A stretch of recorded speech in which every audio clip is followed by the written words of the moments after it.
नमस्कार। इतिहास एक कहानी है, पर सवाल यह है कि कहानी सुना कौन रहा है। आज हम प्राचीन भारत के इतिहास की कहानी की पड़ताल करेंगे। ये सिर्फ तारीखों और लड़ाइयों का लेखा जोखा नहीं है। ये इस बात की जासूसी है कि हमारे अतीत की कहानी कैसे लिखी गई, किसने लिखी और सबसे जरूरी क्यों लिखी गई। हमारे पास जो स्रोत हैं, वे आधुनिक इतिहासकारों के काम का विश्लेषण करते हैं। इनके जरिए हम ये समझने की कोशिश करेंगे कि कैसे अलग-अलग दौर में अलग-अलग इरादों के साथ प्राचीन भारत की एक खास तस्वीर बनाई गई और फिर उसे चुनौती दी गई। ये एक तरह से विचारों की जंग है जो आज भी जारी है। बिल्कुल। आज की हमारी चर्चा इसी जंग के 3 बड़े मैदानों पर होगी। पहला, औपनिवेशिक दौर, यानी जब अंग्रेजों ने अपने नजरिए से भारत का इतिहास लिखा। दूसरा, राष्ट्रवादी प्रतिक्रिया, जब भारतीय विद्वानों ने उस कहानी को चुनौती दी। और तीसरा, आजादी के बाद के नए दृष्टिकोण, जिन्होंने इतिहास को देखने का तरीका ही बदल दिया। तो चलिए इस गुत्थी को सुलझाना शुरू करते हैं। और इसकी शुरुआत ही एक दिलचस्प मोड़ से होती है। प्राचीन भारत पर आधुनिक रिसर्च किसी यूनिवर्सिटी के प्रोफेसर की अकादमिक जिज्ञासा से शुरू नहीं हुई, बल्कि इसकी जड़ें थी ब्रिटिश ईस्ट इंडिया कंपनी की प्रशासनिक जरूरतों में। मतलब, इसकी शुरुआत ज्ञान के लिए नहीं, बल्कि शासन करने की मजबूरी से हुई। ये सब हुआ कैसे? बात 1765 की है। ईस्ट इंडिया कंपनी को बंगाल और बिहार की दीवानी मिल गई, यानी टैक्स वसूलने का अधिकार। अब उनके सामने एक बड़ी समस्या आई। जब हिंदुओं के बीच जमीन, जायदाद या विरासत के मामले आते, तो ब्रिटिश जज उन्हें कैसे सुलझाते? उन्हें हिंदू कानूनों की कोई समझ ही नहीं थी। अच्छा, तो उन्हें एक रूल बुक चाहिए थी। ठीक समझे। इसी जरूरत के चलते 1776 में मनुस्मृति का अंग्रेजी में अनुवाद किया गया और उसका नाम रखा गया अ कोड ऑफ जेंतु लॉज। इसका मकसद सीधा था, ब्रिटिश जजों को पंडितों की मदद से हिंदू सिविल कानून लागू करने में मदद करना। तो ये कानून की जरूरत थी जिसने इतिहास के दरवाजे खोल दिए। यहीं से भारत विद्या यानी इंडोलॉजिकल स्टडीज की नींव पड़ी। 1784 में कलकत्ता में ईस्ट इंडिया कंपनी के ही एक civil servant Sir William Jones ने एशियाटिक सोसाइटी ऑफ बंगाल की स्थापना की। जोन्स एक कमाल के भाषाविद थे। उन्होंने ही सबसे पहले यह सिद्धांत दिया कि संस्कृत, लैटिन और ग्रीक भाषाएं एक ही जड़ से निकली हैं, एक ही भाषा परिवार का हिस्सा हैं। एक मिनट, ये तो बहुत बड़ी बात थी। इसका मतलब भारतीय और यूरोपियन भाषाओं में गहरा रिश्ता था। बहुत बड़ी बात। इस एक विचार ने यूरोप में सनसनी फैला दी। जर्मनी, फ्रांस, रूस, सब जगह भारत को लेकर एक नई दिलचस्पी पैदा हुई। देखते ही देखते 19वीं सदी की शुरुआत तक ब्रिटेन और दूसरे यूरोपीय देशों की बड़ी बड़ी यूनिवर्सिटीज में संस्कृत की चेयर स्थापित हो गई। लेकिन कहानी में एक और बड़ा मोड़ तब आया जब ये अकादमिक दिलचस्पी एक राजनीतिक हथियार बन गई। आप 1857 के विद्रोह की बात कर रहे हैं? जी, 1857 के गदर ने अंग्रेजों को हिलाकर रख दिया। उन्हें ये एहसास हुआ कि जिस देश पर वो राज कर रहे हैं, उसके लोगों को, उनके रीति रिवाजों को, उनकी सामाजिक व्यवस्था को सतही तौर पर जानना काफी नहीं है। उन्हें गहराई से समझना होगा अगर यहाँ टिकना है। ये अब सिर्फ अकादमिक नहीं, बल्कि एक राजनीतिक जरूरत बन गई थी। तो यहाँ से इतिहास लेखन का मकसद बदलना शुरू हुआ। बिल्कुल। और इसी दौर में जर्मन विद्वान एफ मैक्स म्यूलर का काम बहुत अहम हो जाता है। उनके काम के पीछे 2 बड़े मकसद थे।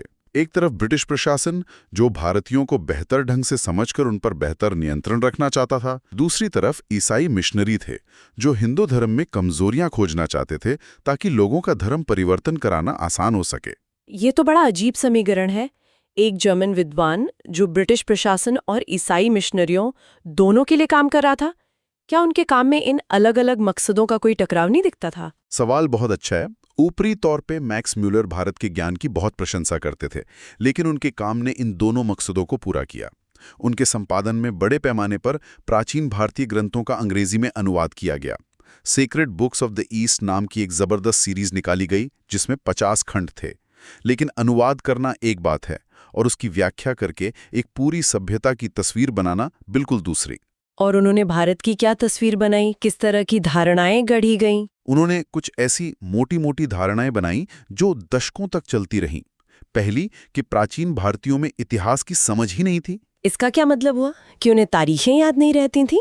इससे भी ज्यादा गहरी बात, उनका तर्क था कि भारतीय समय को एक सीधी रेखा में नहीं, बल्कि साइक्लिकल यानी चक्रों में देखते हैं। सतयुग, त्रेता, द्वापर, कलयुग और फिर से सतयुग। इसलिए वे यूनानियों की तरह घटनाओं का सिलसिलेवार रिकॉर्ड नहीं रख सकते। नतीजा, भारत का कोई भरोसेमंद इतिहास नहीं है, उसे हमें यानी यूरोप वालों को लिखना पड़ेगा। वाह।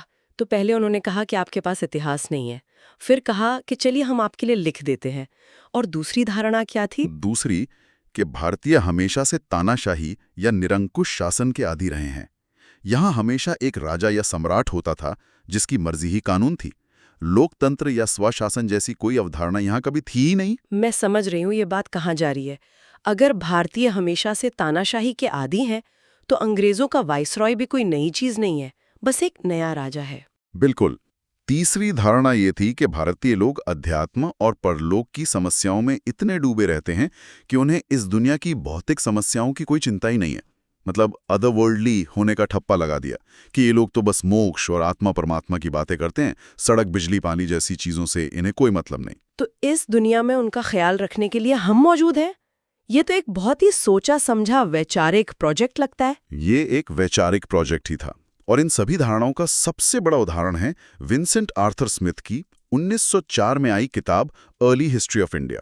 यह प्राचीन भारत पर लिखी गई पहली व्यवस्थित किताब मानी जाती है और लगभग 50 सालों तक कॉलेजों में टेक्स्ट बुक की तरह पढ़ाई गई। और इस किताब में क्या खास था? कमाल की बात सुनिए, स्मिथ ने अपनी किताब का लगभग 1/3 हिस्सा सिर्फ सिकंदर के आक्रमण को समर्पित कर दिया। 1 मिनट, क्या 1/3 हिस्सा? सिकंदर का आक्रमण तो भारतीय इतिहास के विशाल कैनवस पर उत्तर पश्चिमी सीमा पर हुई एक छोटी सी घटना थी। सही था, लेकिन स्मिथ के लिए वो सबसे महत्वपूर्ण घटना थी, क्योंकि वो भारत के इतिहास में एकमात्र मौका था जब यूरोप ने भारत पर विजय पाई थी। उन्होंने साफ साफ लिखा कि तानाशाही ही एकमात्र शासन प्रणाली है जिसे भारत के इतिहासकार का वास्ता पड़ता है। तो संक्षेप में, औपनिवेशिक इतिहासकारों ने एक ऐसा अतीत गढ़ा जो उनके वर्तमान के शासन को सही ठहराता था। अगर कोई आपके इतिहास को इस तरह तोड़ मरोड़ कर पेश करे कि आप शासन करने के लायक ही नहीं है, तो जाहिर है कि आप चुप नहीं बैठेंगे। भारतीय विद्वानों ने इसका जवाब कैसे दिया? यहीं से राष्ट्रवादी दृष्टिकोण की कहानी शुरू होती होगी। बिल्कुल, वे अपने इतिहास के इस अपमानजनक चित्रण से बहुत परेशान थे। उन्होंने एक तरह से 2 मोर्चों पर काम शुरू किया। एक, भारतीय समाज के अंदर सुधार करना ताकि वो आधुनिक दुनिया की चुनौतियों का सामना कर सके, और दूसरा, अंग्रेजों को जवाब देने के लिए प्राचीन भारतीय इतिहास का पुनर्निर्माण करना ताकि ये साबित हो सके कि हम अपना शासन खुद चला सकते हैं। तो ये सिर्फ अकादमिक बहस नहीं थी, ये भारत की आज़ादी की लड़ाई का एक बौद्धिक मोर्चा था। एकदम। और दिलचस्प बात यह है कि इस राष्ट्रवादी खेमे में भी अलग अलग तरह के विद्वान थे।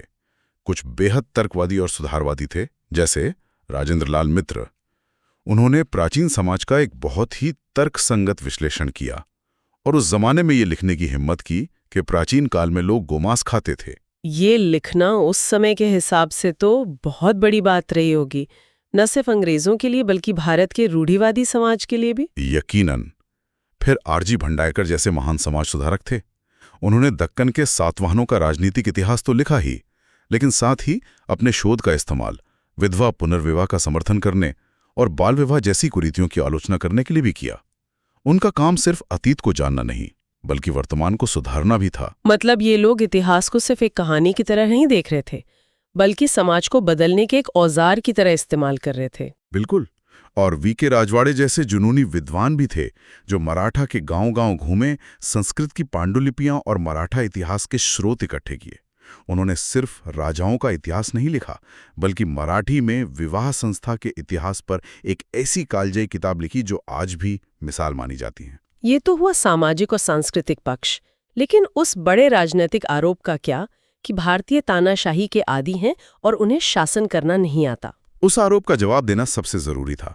इसके लिए भारतीय विद्वानों ने प्राचीन भारतीय राजनैतिक संस्थाओं पर जोर शोर से लिखना शुरू किया। उन्होंने ये साबित करने की कोशिश की कि भारत में एक लंबा और समृद्ध राजनीतिक इतिहास रहा है, और इस कड़ी में सबसे धमाकेदार काम किया केपी जायसवाल ने। उनकी किताब हिंदू पॉलिटी के बारे में मैंने सुना है। 1924 में आई उस किताब ने एक वैचारिक भूचाल ला दिया। जायसवाल ने पुख्ता सबूतों के साथ यह साबित किया कि प्राचीन भारत में सिर्फ राजतंत्र ही नहीं बल्कि गणराज्य भी मौजूद थे, जिन्हें गण या संघ कहा जाता था। वहां बाकायदा सभाएं होती थीं, चुनाव होते थे और एक हद तक स्वशासन की व्यवस्था थी। गणराज्य यानी रिपब्लिक्स, प्राचीन भारत में। ये तो विंसेंट स्मिथ और अंग्रेजों के भारतीय तानाशाही वाले पूरे तर्क को ही ध्वस्त कर देता है। पूरी तरह से।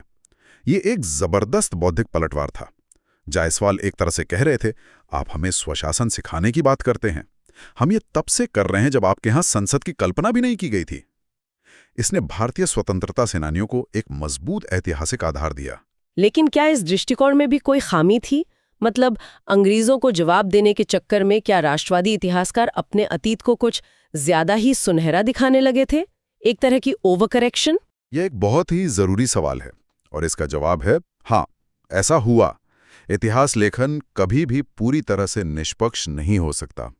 कुछ राष्ट्रवादी इतिहासकारों जैसे एच.सी. राय चौधरी ने अशोक की शांति की नीति की आलोचना की क्योंकि उन्हें लगा कि इससे साम्राज्य कमजोर हो गया।